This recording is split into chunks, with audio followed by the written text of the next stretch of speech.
पहिली संधी मिळता मोदींच्या मांडीवर जाऊन बसणार नाही ही शाश्वती द्यावी त्यांनी मला.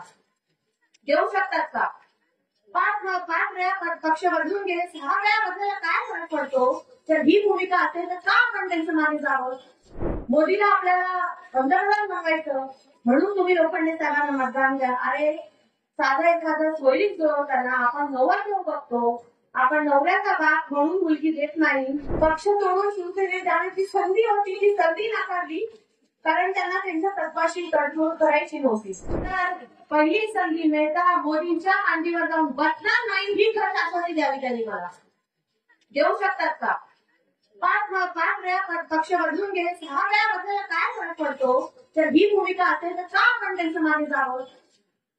त्यावर मोदीला आपल्याला पंतप्रधान बनवायचं म्हणून तुम्ही लोखंडे साहेबांना मतदान द्या. अरे साधा एखादा सोयरीक जुळवताना आपण नवरा घेऊन बघतो, आपण नवऱ्याचा बाप म्हणून मुलगी देत नाही. एवढी साधी समज जर आपल्याला असेल तर मतदार राजाला मूर्ख बनवण्याचं काम आता या सगळ्यांनी बंद करावं. माझं ठणकावून यांना म्हणणं आहे, हो आम्ही केली बंद करू, आम्ही आहोत उभे. हे सगळे तुम्ही बघा, वंचित आघाडीचे सगळे, तुम्हाला एक पण मोठा कारखाना नेता दिसणार नाही, कोणाचे शिक्षण संस्था नाही, कोणाची कुठलीही अशी अर्थव्यवस्था नाही. हे सगळे उभे ते फक्त आणि फक्त कार्यकर्ते म्हणून उभे आहेत. आणि हा जो समाजाचा इकट्ठा झालाय, काय संख्या आहे, फक्त रात्री एक मेसेज टाकलाय सगळ्यांना, अर्ध्या रात्रीतून एवढी लोक जमतात. आणि 2 दिवस असला तर अख्खा आठवडा आम्ही जाम केला, तर एवढी ताकद आम्ही ठेवतो आता.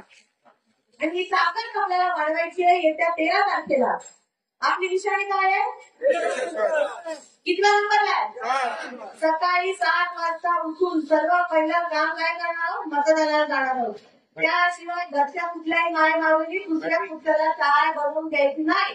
त्यांना म्हणायचं आधी मतदान करा, मग चहा देणार, म्हणणार की नाही? आणि आपल्यासोबत लक्षात ठेवा, आपल्यासोबत फक्त 4 मतं आपल्याला अधिक मिळवायचे. किती? 1+4 होणार की नाही? सोपं आहे, करणार ना? तुम्ही जर माझं नाव बघितलं तर मी माझं जे सगळं इलेक्शनचं काम होतं त्याच्यामध्ये माझं पूर्ण नाव दिलंय, उत्कर्षा प्रेमानंद कोळसे. मला हे नाव संसदेत केलेलं बघायचंय.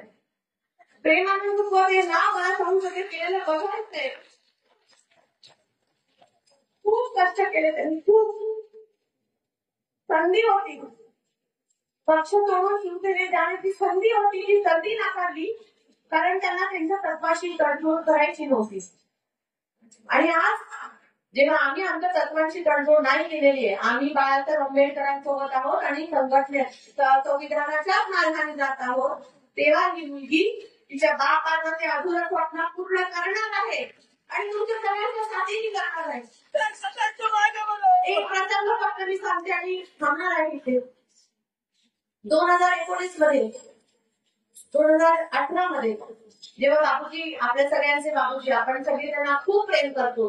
मी जे काही प्रेमात अनुभव ते मी खरं सांगते की माझ्या आई वडिलांनी, माझ्या आजोबांनी, मधुकरराव चौधरी असो, दादासाहेब झुकवाटे असो, या सगळ्यांनी केलेलं काम जे आहे ते त्यांनी पेरलेलं जे आहे ते मला प्रेम स्वरूपात मिळत आहे.